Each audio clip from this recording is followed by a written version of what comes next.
All right, and welcome back. So, Gavin, let's hand this over to you. At the very end of the last video, I so rudely cut you off, but I'll try to keep these videos a little shorter. Yes. Aboriginals would be a possibility for an NPC Elythian society.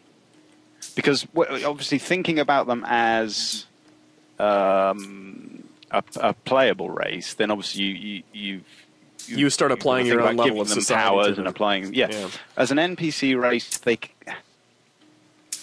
that would be the bare minimum that I feel that I'd argue for is for them to be in as an NPC race that just function, that there's a society to build on. Because I like the idea that humans turn up to a planet that isn't just raw in claw and tooth, whatever the quotation is. Well, there is some semblance of a society for humans to then interact with, rub up against, have issues with, whether it's playable or not. My thought was this: if we wanted to do them as playable, to me, to make it work better, I would think we, through the 150 or so years that have taken place since we've arrived on Elythia, there's been, especially in the later years, a bit more integration. Now, again, you could still have the purists and different factions within the race itself, but I think if they had, grown accustomed to using our technology, and so they did use the advanced markets for trade these days. They did use communication systems for viewing our news. At the same time, they also had their own means of communications the way that they have done for many years. And, of course, your purists would completely object to using any sort of technological advances for getting your news or information like that. But we could... I like the idea of when you're in the game. Nelson, is that you smacking something repeatedly? I'm trying not to bend backwards on my chair, so... Wow, a lot of work.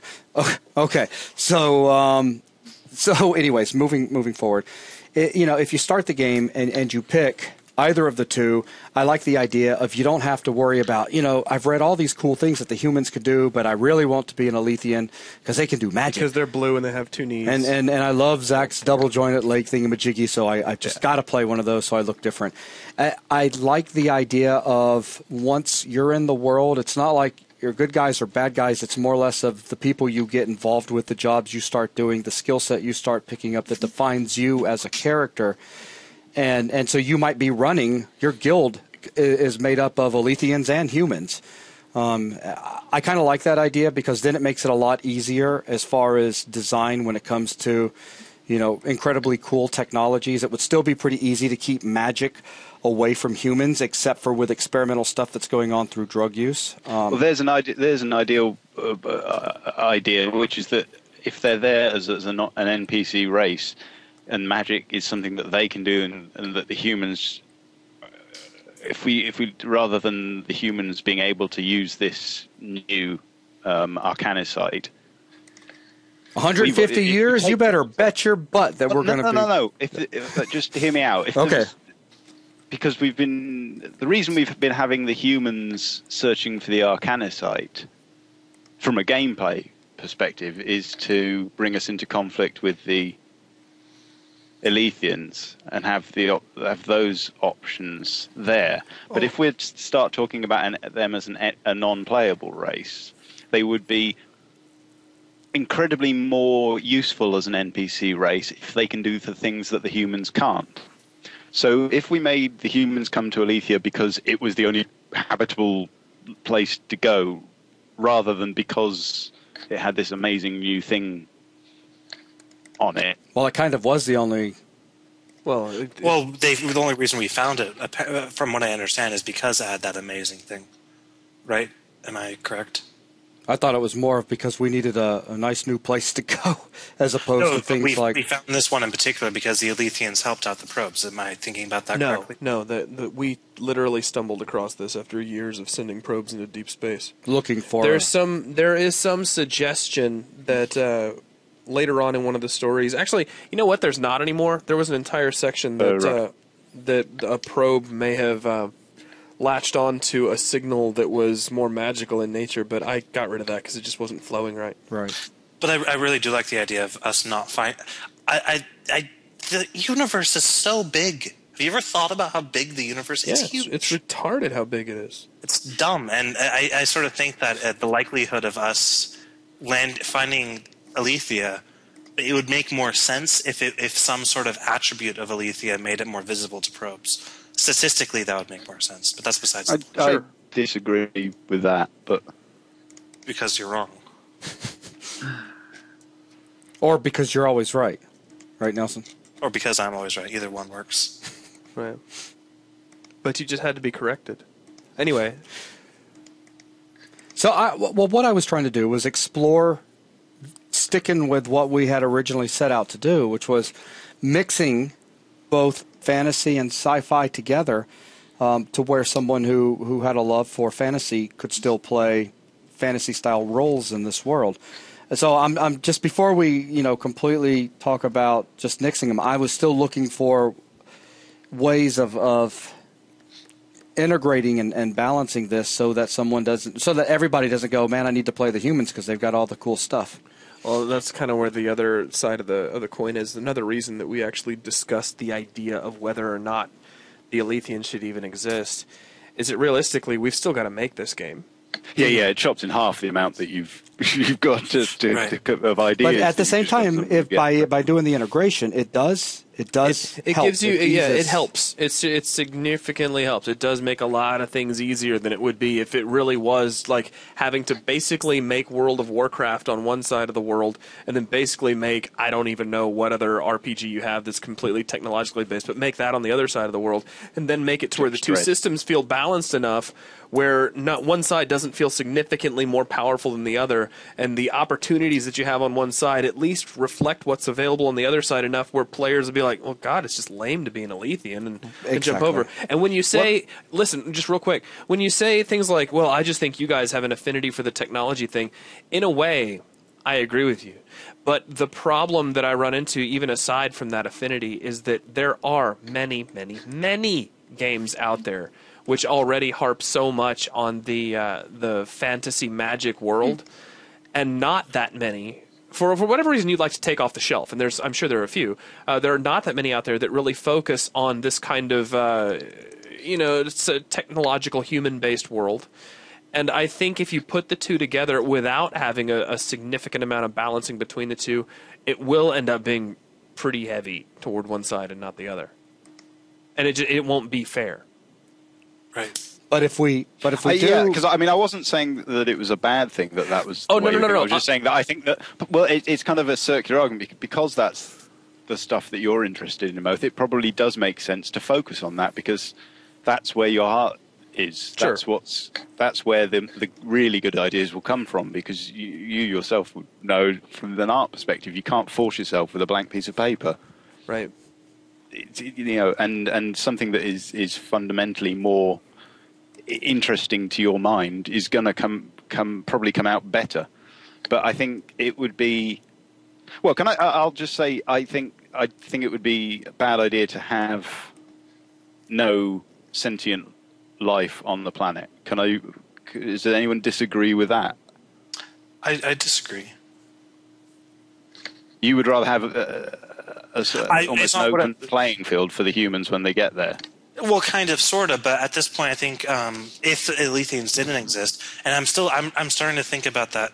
I don't think anybody else has expressed any interest in it, but I still really like the idea, now that I'm thinking about it, of the Elythians being this mysterious race that disappeared so many hundreds of thousands or possibly millions of years ago that we can explore and kind of dig up and all that stuff. I think that'd be really interesting, and give people a reason to actually go down in dungeons and stuff like that besides leveling up. Besides that, though, if you expand the amount of time between when we reach Elythia and when the game starts by 1,000 years, in the words of Zach and Mr. Smith, will spread through the whole thing like a virus, and there'll be plenty of conflict. There'll be plenty of variety, different cultures that have grown out of it. I think it could be just as diverse, but without having to spend so much time on different mechanics or radically different art styles than we would if we had both Elythians and humans on the same planet. I kind of agree. I like the idea of this ancient society, but I think there would be remnants. There would what? There would be remnants left. Yeah, there would be artifacts and remnants, and No, he means actual survivors. Societal remnants would be, the lame and the sick that were left behind when they fled the planet, or if they did leave, or when they died out, there were some that were safely ensconced away in caves somewhere that didn't die out and have sort of turned feral. But because I think the thing that appeals to me about having a society in evidence is that it gives you something to grab onto to conflict with, more than just.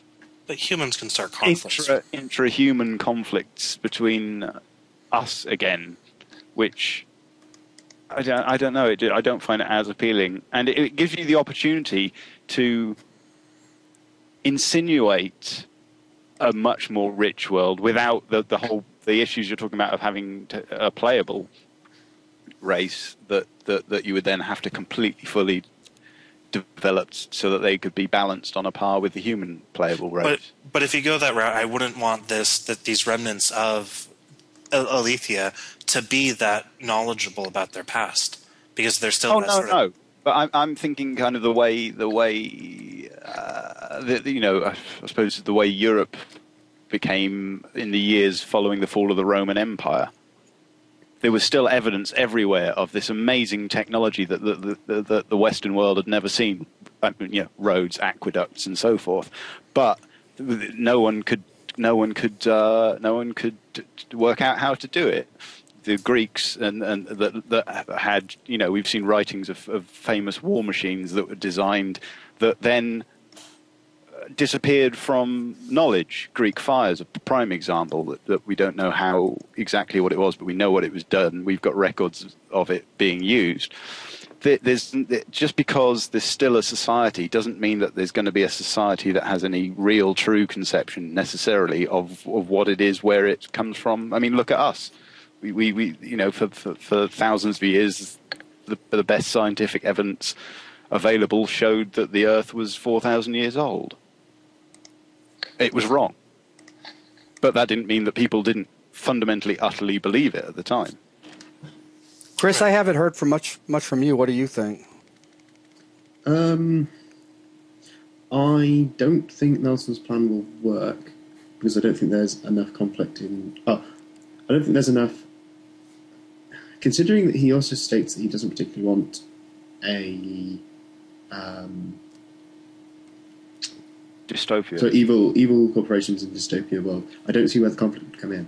So at a high enough level. Well, I mean, to take. Let Chris finish.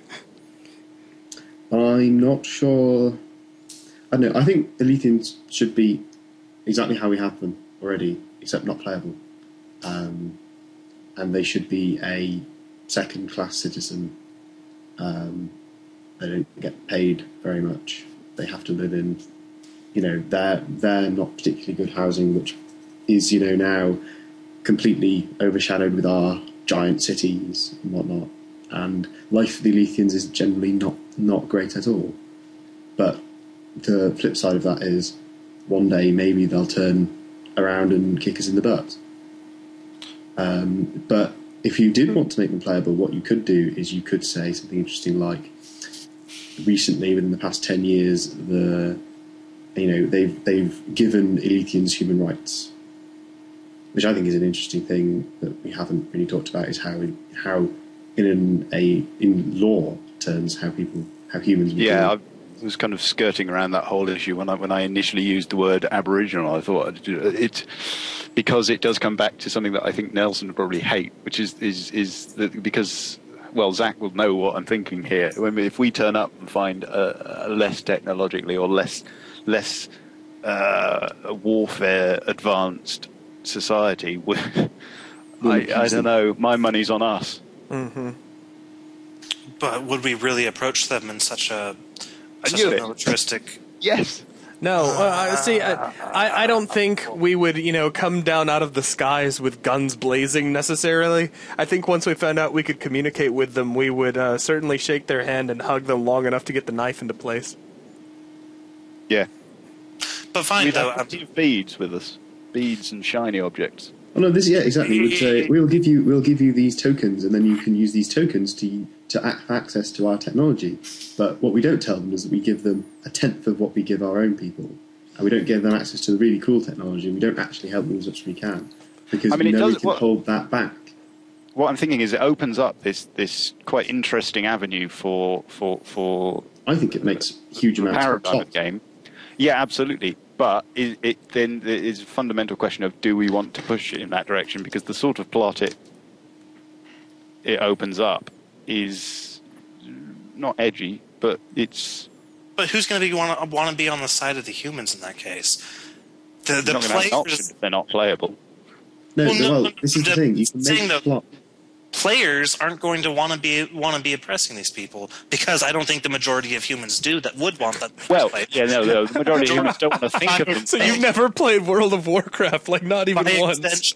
I did play with you guys for a while. By extension, I don't think that the players are going to feel comfortable sitting there and abusing this lower class, thinly veiled projection of all of the Aborigine cultures in the world that were later invaded by more advanced. We just didn't play WoW long enough. Yeah, he just didn't play WoW long enough. That's all it is. One of the ways you get around that is you basically say that, okay, the Elythians, you're a freedom fighter and you're on their side. Yeah. Well, hold on. Sorry. The humans are doing it because they've got no choice. Basically, they need to rebuild the human race. Similarly, the Elythians have got a plan, and their plan needs some time and needs human help to be fulfilled. And you can either choose to be on the side of the Elythians and be a freedom fighter, or you can try and crack down on these Elythians who are trying to, disrupt the human race being rebuilt. Or you could try and come somewhere in the middle and just do whatever you think is right. I'm sorry, you absolutely shut me down. I kept seeing like a screen where it says they have magic, they have double knees, and they have a plan. All right, let's go ahead and wrap this video and start it back in the next, since we're at about 18 minutes. Thanks, guys.